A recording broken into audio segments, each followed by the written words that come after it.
Heads up. Heads up.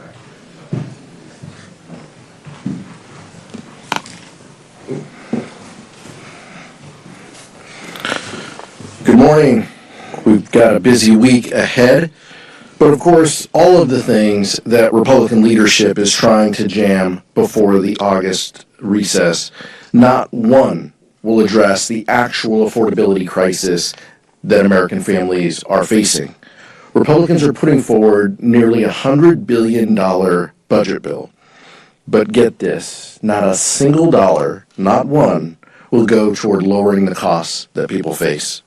Instead, Republicans plan to spend tens of billions of dollars on Trump's failed war in Iran, which has cost 3 more American service member lives over the weekend and has sent gas prices soaring yet again. Think about what we could spend with these resources instead. For what Republicans plan to spend on the war, we could fully fund a 3-year extension of the Affordable Care Act tax credits and lower insurance premiums for millions. But Republicans are choosing a war over health care for the American people. At the same time, Republicans are also tying their voter suppression legislation to this bill in order to rig elections in their favor. This self-dealing in corruption is not what the American people voted for. Americans elected Donald Trump and Republicans because they were promised lower prices and a better quality of life. But Trump has broken every single promise to lower costs on day one. While Americans are getting squeezed at the grocery store, the gas station, and at the pharmacy, we're watching in real time Donald Trump profit off of the presidency and waste their hard-earned tax dollars on a war that they didn't want. It's no wonder that poll numbers have him tanking. Nearly 70% of Americans disapprove of his handling of inflation and the cost of living crisis. Well, November is right around the corner.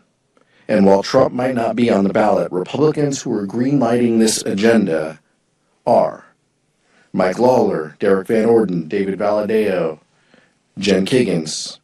These are the members who will have to answer to their constituents on who they are putting first. Democrats won't stand while Trump and Republicans waste American tax dollars, and we're going to continue to tackle affordable kitchen table issues that Americans are facing. Vice Chair Ted Lieu. Thank you, Chairman Aguilar. Private Isabella Gonzalez, age 19. First Lieutenant Tyler James Fian, age 25. And Sergeant Michael Emmanuel Swinton, age 30. Those 3 service members recently died in the unconstitutional war in Iran. Now, at least 17 U.S. service members have died in this unconstitutional war. And why did they die? They didn't have to die. They died because Donald Trump and his rubber stamp Republicans entered a war of choice with no strategy, a lack of defensive munitions, and a lack of planning. U.S. troops are now stationed at multiple bases that Iranian missile and drone strikes have hit. Because of the lack of planning and the inability to defend these bases, the sons and daughters of Americans are now exposed to Iranian strikes. And what are Donald Trump and Republicans focused on? Putting Trump's face on the $1 coin, putting Trump's face on a $250 bill, putting Trump's face on giant banners all across Washington, D.C., putting Trump's name on airports, putting Trump's name on federal buildings. Shame on Donald Trump for the callousness towards the lives of our American troops. And what is the Republican response this week? To give a blank check to the administration to continue funding this illegal war. And this war has also resulted now in gas prices rising to over $4 nationwide on average, for price inflation, for the cost of goods going up. We call on Senate Republicans to pass the War Powers resolution that the House passed and get it to the President's desk. And with that, I'm so honored to introduce my friend and colleague, Brendan Boyle, the ranking member of the Budget Committee. Thank you. It was just a couple of years ago in 2024 that Donald Trump campaigned throughout my state, the Commonwealth of Pennsylvania, and indeed all of the battleground states. And his biggest single promise was when he said, and I quote him, "I will lower costs on day one." Well, here we are, 18 months later, and he has completely failed to keep that promise. Gas prices higher, food prices higher, inflation across the board, higher and going higher still. Why? Directly because of Donald Trump's policies and the rubber stamp Republicans who approved them.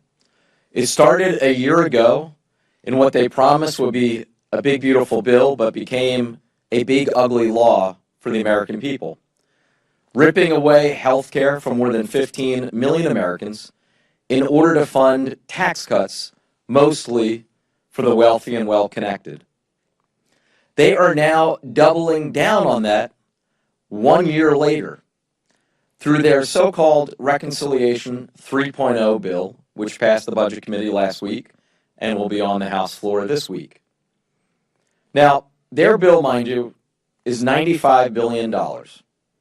Most of that money is going toward funding this reckless Iran gamble that Donald Trump has gotten us into with no plan on how to get us out of it. Most of the $95 billion goes toward that. With, by the way, no offsets whatsoever. So the crowd that always likes to cry crocodile tears about deficit and debt, the same crowd that added more than $4 trillion to our national debt through the bill a year ago, now is adding $95 billion more in deficit and debt. If you take the entirety of all of the bills that they have pushed over the last 18 months and signed into law, in addition to this one, $5 trillion added to our national debt, more than any other Congress in such a short period in American history. Now, you might be thinking, well, given that affordability, or the lack thereof, is still by far the number one issue on voters' minds, surely there is something in the Republican Reconciliation 3.0 to bring down costs, to bring down food prices, to bring down gas prices. We searched through it, 47 pages, 6,560 words. Not one word about affordability. Not one initiative, not one, to bring down costs for the American people. We have a president and a Republican majority that just doesn't care about the increased costs the American people are having to pay. The American people deeply reject this agenda by more than 2-to-1 margin. They are right. We will be proud to vote against this. Thank you. Questions? Andrew? DCCC is spending, at last I checked, nearly $500,000 in Arizona's first district on behalf of Marlene Galanwood. That's a contested primary. There is a real chance that she doesn't win, which would be the third time this cycle that's happened. If Galanwood fails to win, is it time for the DCCC to reevaluate whether it should be spending in party primaries? I mean, the DCCC is focused on winning elections. I think that's what all of us up here want them to be focused on. I think every decision that they make is through that prism. I know that may not be popular within every corner, but I think that's their mandate and their charge is to get 218 Democrats so we can end this chaos, so we can defeat even the hint of these reconciliation proposals and push back on Donald Trump. They're focused on getting 218. That's their focus. I think, we trust Susan DelBene on the tactics and how they get there. And I think a deeper dive and more questions are probably better off campus. Max? This is the last week before the August recess. Members and candidates are going to be campaigning in earnest as summer kicks off. What is your message to House Democrats going back to their districts and candidates even if some Democrats should take back the move. I think we can just remind people what's on their television and what they're going through, but I don't really think that they need a reminder. They don't need a reminder that gas prices are rising. They don't need a reminder that grocery bills and utility bills continue to go up. They don't need a reminder that Donald Trump said we were going to lower the cost on day one. He said he was going to cut your utility bill in 12 months from being elected. None of this happened. All of those lies, false promises, whatever you want to call them, while Donald Trump continues to rake in resources, trade stocks, make $2 billion, all of this. The American people don't need a reminder of it, but I think it's very clear what House Democrats stand for. We want to fix health care, we want to lower the costs that people face, and we want to end the corruption. That's a pretty simple agenda, and then we're going to also have a healthy amount of oversight and accountability from every committee on this administration. That's what we're going to do. And so when Sunday comes and we start the 100-day clock ahead of us, I think that's what you can count on House Democrats as we move around the country talking with friends and neighbors and voters about. I urge the White House to send Donald Trump to every single swing district in America. He can explain to the American people in those districts why gas prices are up, why the cost of living is up, and he can also explain why he was at his golf course and at a sporting event when 3 U.S. service members were killed in Iran. Riley?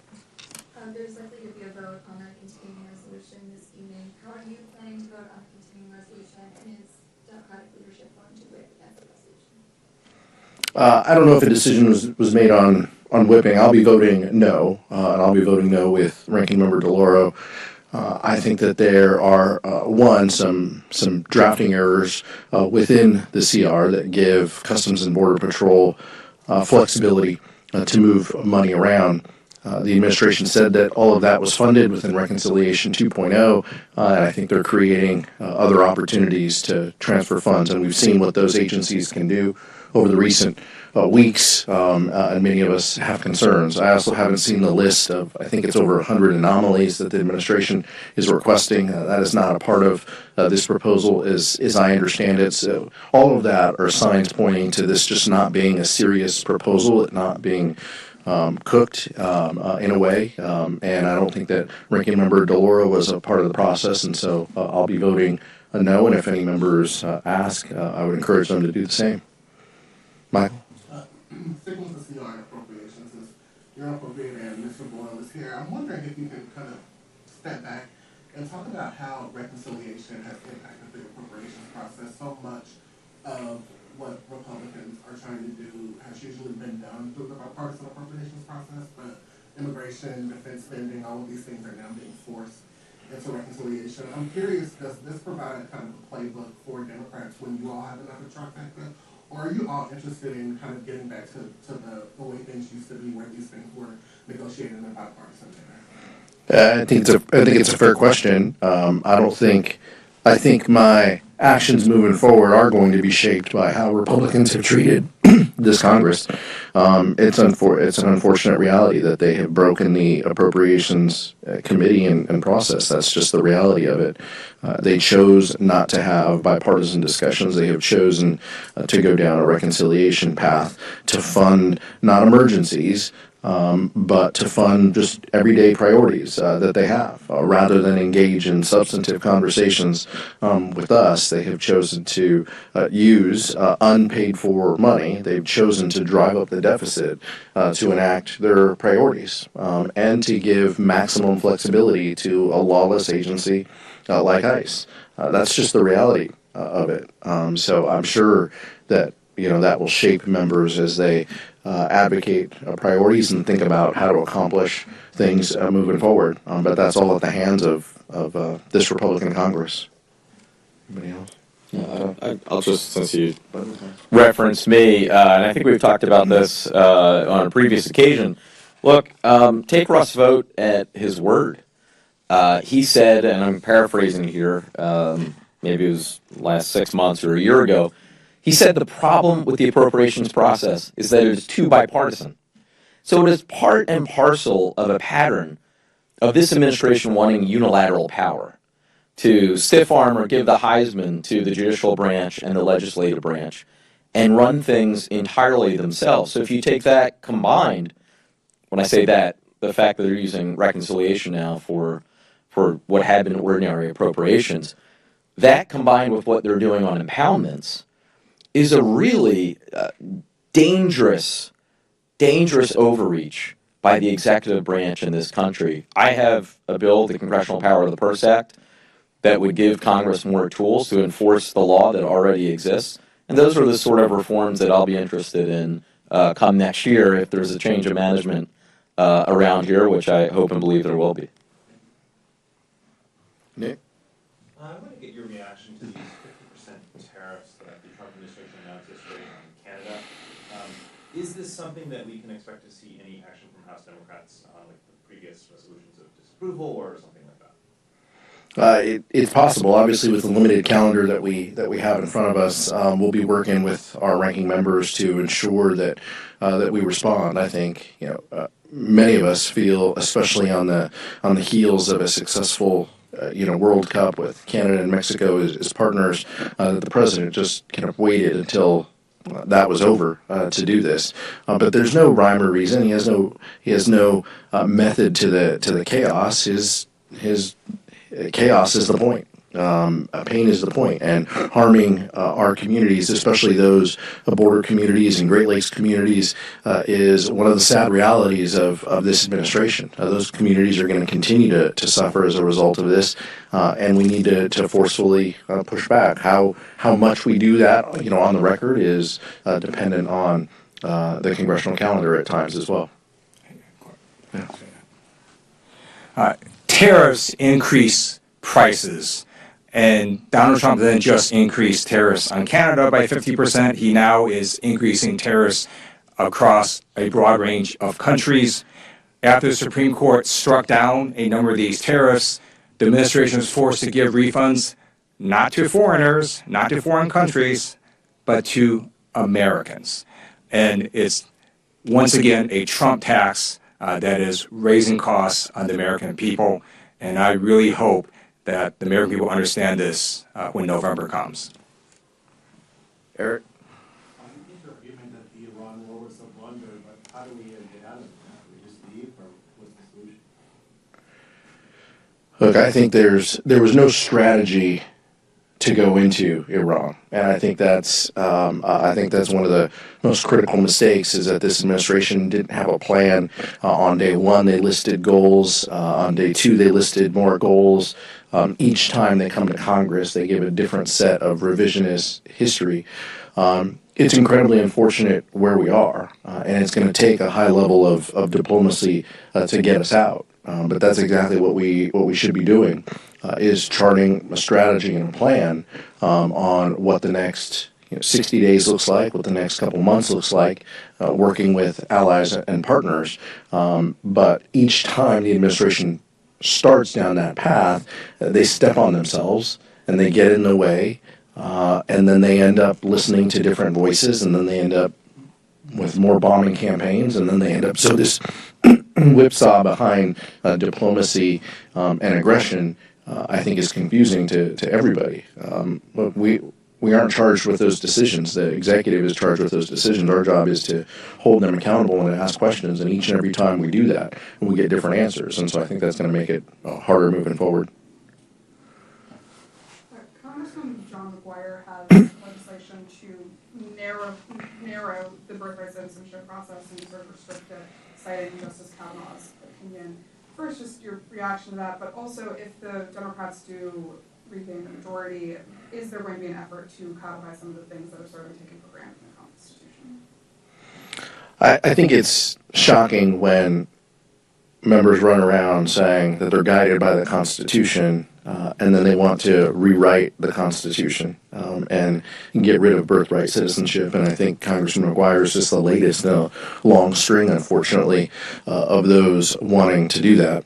The 14th Amendment is pretty clear. If Republicans have problems with the 14th Amendment, there are ways that they can work with the states, I suppose, to try to unwind that, and I would encourage them maybe to run for governor or state legislature to start those efforts. But I think all of us are interested and focused on how we preserve and protect the Constitution and our democratic system. And if there are ways and if there are opportunities that we have to ensure that, we're going to look at them. But we aren't going to rewrite the Constitution, and we aren't going to spend our time doing that when the highest court in the land has dealt a blow to Donald Trump. I think this is pretty settled law, even if our Republican colleagues don't believe so.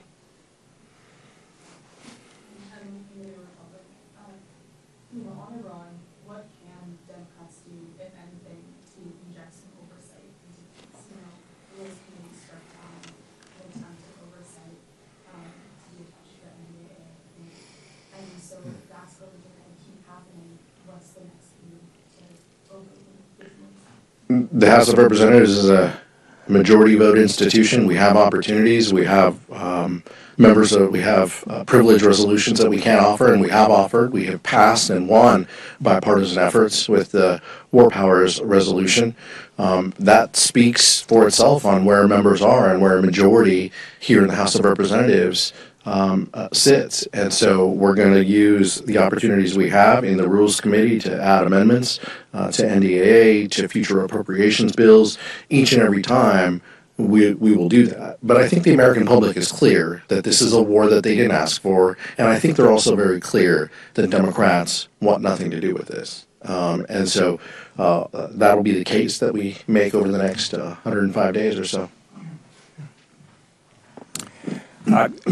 All Democrats, with a few Republicans, passed a War Powers resolution off the House floor. And so we urge Senate Republicans to pass that to the president. In addition, even though Republicans have refused to do any hearings on the Iran war, they still have to do some hearings just in general oversight on, for example, the Department of Defense or on United Nations ambassador and so on. And at these hearings, we get to ask questions on the Iran war. So tomorrow, the House Foreign Affairs Committee will have United States Ambassador Waltz at the hearing, and so he'll be getting a lot of questions about the Iran war. And hopefully this war is going to be ended soon. But if it is still around next term, on day one, Democrats will pass a bill to end the Iran war. We will pass a bill to end tariffs, and we'll make sure those become law. Last question. So Republicans spent their press conference calling you communists, and they're pointing to DSA wins in primaries. So first of all, talk about the accusation of communism, and what is the Democratic Party's relationship with the DSA?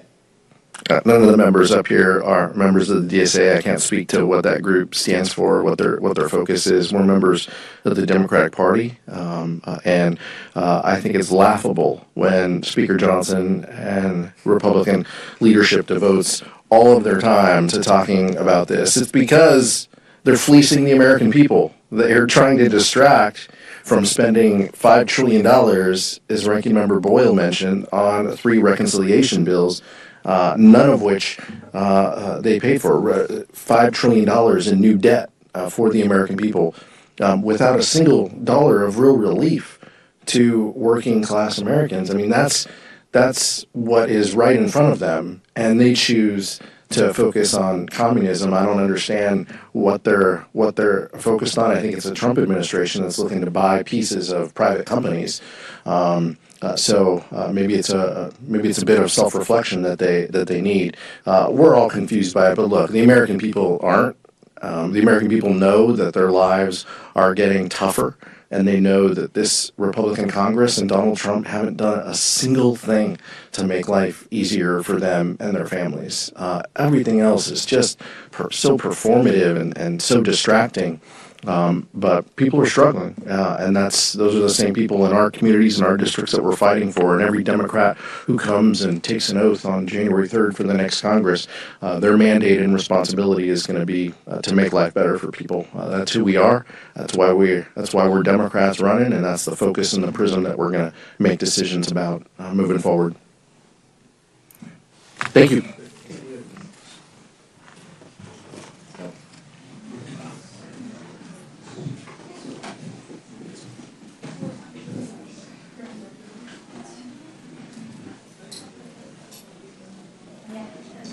Welcome,